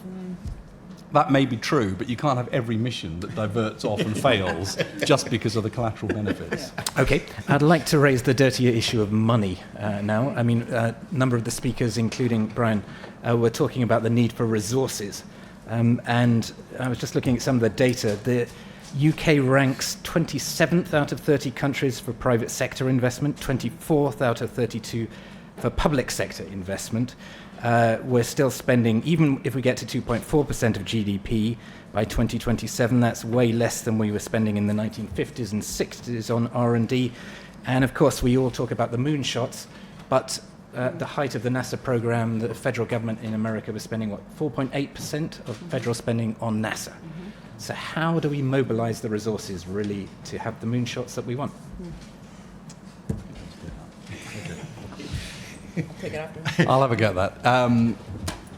I mean, first of all, it's right. I mean, it's obvious that we've got to get to a much higher percentage spend, and it's also obvious that the percentage isn't actually the outcome. It's an input measure, and you need to know what you're going to do with it. If you actually look at where we are at the moment, we're at something like 1.7% of GDP. We don't want to get to 2.4% by trashing GDP. So we need to increase the spend and make it right. the extra money that governments said will put in will actually increase it to 1.9. Well, that 0.2 increase, if you had a 3-to-1 leverage ratio, private to public, which is what actually, if you look at Israel and you look at South Korea and you look at other places, they get 3-to-1. In fact, if you look at every country that's increased their spend to the degree that we're proposing to do it as a percentage of GDP, they've all had leverage ratios between 2 and 3-to-1. So there is a very big need in the new money to start thinking about actively what does that mean to get those leverage ratios. It's not going to happen with all public investment for sure. It's got to be a leverage of private sector, and that needs a certain number of things, including some stability of intention, which drives private sector engagement. So I think there are things that we can learn from those countries that have done that, and we need to look at that carefully, because the only way you get from 2.4 to 3 is if we get to 2.4 with good private sector engagement and investment in that, and some outputs that are visible. So I think this is a really critical time to get that bit right, and that will leverage more public spend. Mariana and David, quickly on this, and then I want to open it up to the audience. So partly we've answered that also before, looking at this whole issue of crowding in, which is the leveraging point, but also transforming existing instruments that cost money, transforming them so they're much more about galvanizing and catalyzing innovation, like the issue of procurement. But it was really interesting when we spoke to Theo Blackwell, who's one of the commissioners, and he works for the GLA, but he also had strong connections with Camden Council. Camden Council has been doing something that the Brazilians have been doing for, or at least talking about for quite a while, which is outcomes-based budgeting. And it's very different to think about your budget by sort of just giving a department some money and then saying, all right, see what you can do with it, versus actually really having that engagement about what are the problems you're trying to solve, and then kind of think through what is the budget. And the Jesuits, by the way, did this back hundreds of years ago. They would have a pot of money, and to open the pot, you literally needed 2 keys open at the same time of the procuratore and the rettore. The rettore was the visionary, the procuratore, the accountant, and you had to have a vision to access, but you also had to think about the budget. And I know it sounds a bit strange, but that is what's missing. We are allowing, if you want, this kind of top-down Treasury numbers, and this is cross, I was going to say bipolar, but I mean bi-party, focus on the deficit. And what's really interesting in the US, after the crisis, Obama pretty explicitly said he was going to not only have a big counter-cyclical policy, but also try, at least originally, to direct it around some green missions. And 2 things happened. First of all, he spent a lot of money on it. It was $800 billion, and made the deficit go to 10%. Okay, that's a much higher deficit than we're currently willing to engage with. But also that by having a green mission, he said, we need a sister organization to DARPA, which of course was the mission-oriented organization that came up with the internet, inside the Department of Energy. So he set up ARPA-E, or he actually asked someone to direct the Department of Energy to do so. And by having this mission with the budget, he was able to attract, because we haven't talked about that yet, talent and expertise inside the government that is very hard to do if you just have this notion of government's there to fix different market failures. So Steve Chu, a Nobel Prize-winning physicist, was willing to direct the DOE. Arun Majumdar, big scientist at Stanford, then directed ARPA-E.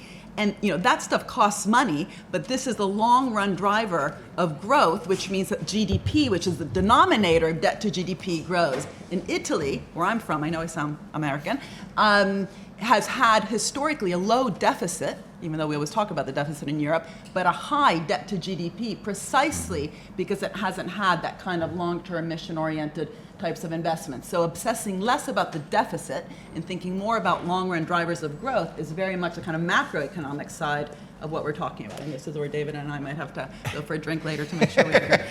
Okay. I would just add a micro angle on all this. We actually do know, you can observe how to design some of the policies that promote private investment alongside public investment. One thing you can do is explicitly have co-funding requirements. So you promote institutions like catapult centres or funding schemes where the condition is you find a mix, and you say we won't put in the public money unless we've done it in a way that promotes private money. We know that technology roadmaps, where you identify areas of technology which government is spending public money on and areas where there's private R&D, can identify gaps in the roadmap where you encourage and promote investment in both.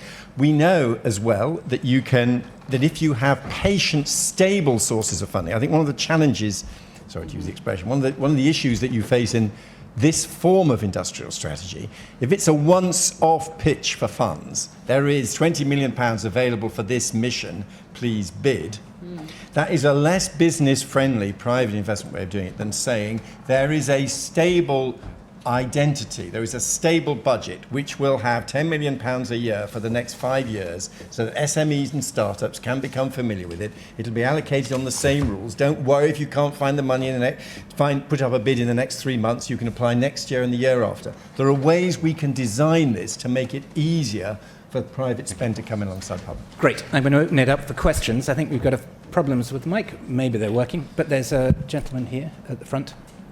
Actually, two here. Hi, my name's Simon Sharp. Thank you to Mariana and David for your thought leadership on this. David, I love the way you opened by saying this was all about disrupting the Treasury view of industrial strategy. I think the only thing that's slightly unfair in that to the Treasury is that you probably should have called it the mainstream economic view of industrial strategy. I worked on the industrial strategy, and I have to say that when I was last in this room for another lecture that Mariana's Institute hosted on economic history, I thought the economists of 150 years ago would have given us better advice on how to make a good industrial strategy than most of those that are dominant today. I know you're well aware of this, but we have a dominant line of thinking that is static, that tries to describe a dynamic system, and it's just fundamentally flawed in its maths. So you talked about 2 universities dominating our higher education for 600 years. How long do we want to let one form of economic thinking dominate our academic institutions? Okay. And how do we stop that happening? Good question, David. I'd like to come to you on that. I'm going to harvest some other questions first. So can you pass the microphone to the guy in front of you, please? Hi. Just a quick point on the investment side. Saul Klein, I'm an early stage investor and entrepreneur in the innovation sector, I guess. Notable to me that not a commissioner on the study was either an entrepreneur or an investor, but putting that to one side. Interested, given that the UK has produced more billion-pound companies than any other geography other than the Bay Area and China in the last 15 years. And given, John, I know you said 27th out of 30, in the venture industry, the UK is France, Germany, and Sweden combined, and double Israel, the startup nation. I'm interested from Mariana's perspective, given that we may have a new chancellor in the next couple of years, should there be a dividend that the public gets for the successful failures from the research system? And if a startup wanted to allocate a golden share, for the sake of argument, to the government or the public sector, how would they go about that? Okay, great. David, could you answer the first question, Mariana the second? All right, briefly. So I think actually I'm a bit more optimistic, and I think this is where Mariana has had an impact. I mean, if you read, and we quote in the report, if you read the official Treasury documents, there is a recognition that conventional cost-benefit analysis on a kind of market failure model is best for specific decisions at a micro scale. But in my own experience of dealing with them, I'm trying to give a practical example. Reaction engines, Sabre reaction engines, which I thought this is worth a strategic bet. This is the classic risk-bearing role of government. We must place a strategic bet. I wanted to put £50 million in because it was either otherwise going to disappear or just be bought by a big American company. I had endless arguments with the Treasury about it. And instead of being able to say to them, this is a strategic bet on a technology that we should be backing, I can't guarantee it's going to succeed, but there's a decent chance. The Treasury had to construct it around a theology of market failure before you could even open the conversation with him. And it was incredibly frustrating. I concluded it was like those kind of thermometers on the edge of the church steeple trying to raise £1 million, where my view was it was a legitimate role of government to put in the first 100,000 and say, we're believing in it, now come in after us.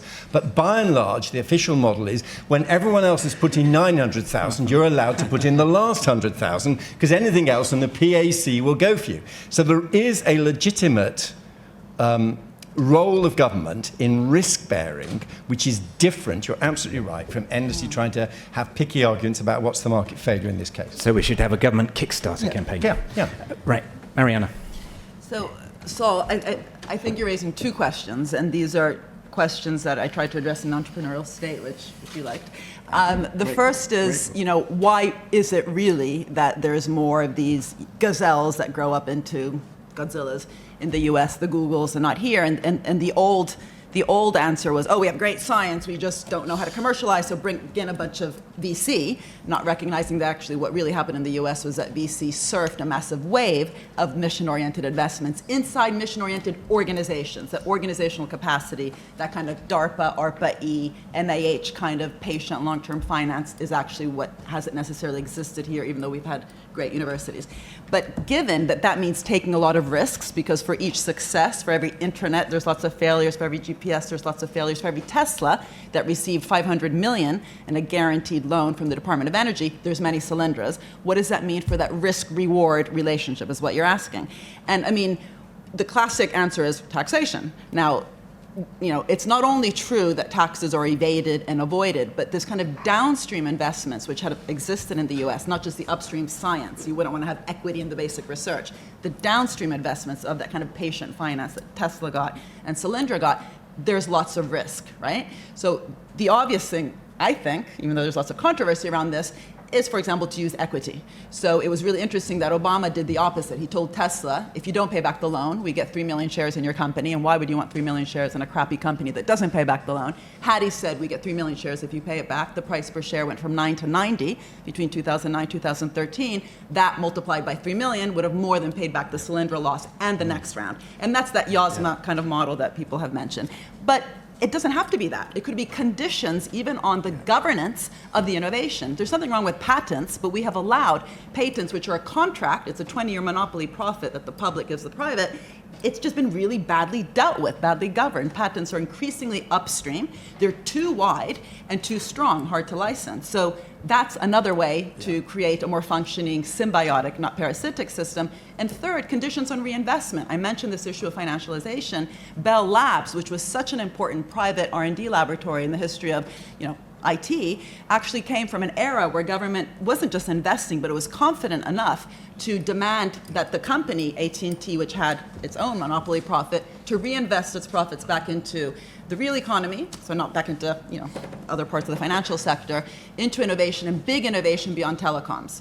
And that, again, more healthy, dynamic, you could almost call it sexy partnership, right? Tense, not facilitation. I mean, if you have a marriage and one partners facilitating the other, it's going to be an abusive marriage. And this is the whole issue, I think, with the PFI schemes in this country. It wasn't the right kind of partnership. Okay, great. We have time for one final quick question from the lady there. Very quick one. Angela Francis, WWF. This is one of the most important pieces of work, I think, that we're not talking very much about, so thank you very much for the presentations today. There's been a big theme around collaboration, multidisciplinary approaches as part of the discussion of what works. Should we be treating government departments more like we treat UKRI, for example, having a smaller government department and a bigger pooled budget where departments have to work together to access money? So CLG has to work with BEIS to access money on housing to ensure that we actually get construction of the right types of houses that actually reduce energy, that transport works with health, so we actually get transport systems that work for health. Would that kind of system enable us to elevate clean growth and stop spending money on things that actually take us in the wrong direction rather than the right direction? Nice question. Who would like to answer that? Well, let me hand over to Patrick.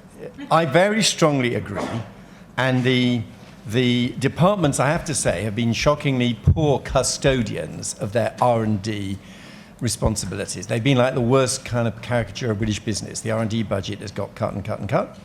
And now we need to rebuild that. And I think, speaking as a board member of UKRI can use some of its leverage to say we might put in some UKRI money if there is departmental R&D money alongside.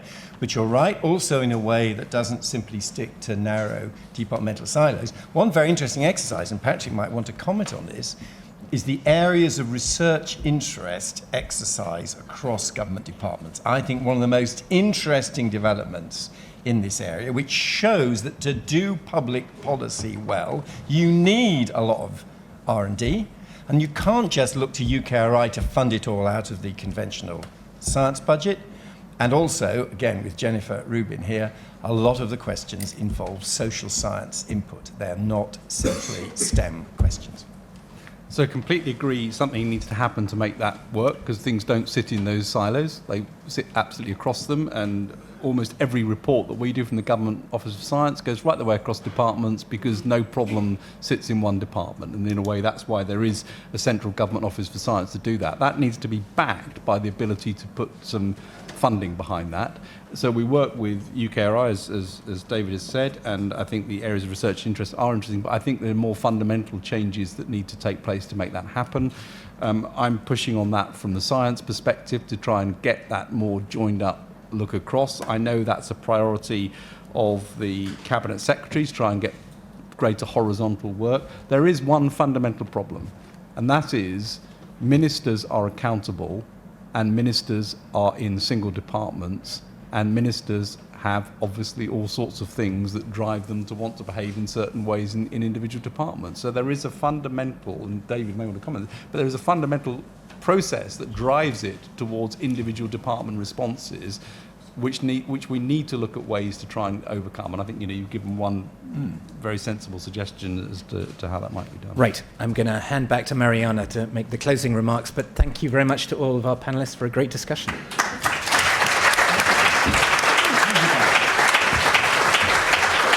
So we have very little time, and apparently we have to leave in order for a class to come in here. But just to say, don't leave, not yet. First, I really want to thank the BEIS team. They're sitting all there in the middle, and Sam also there in the back, because they've been incredibly supportive. And actually, I should say a bit arrogantly that inside the thick kind of War and Peace tome of the industrial strategy, the font was very big, but it's also very, very qualitatively rich.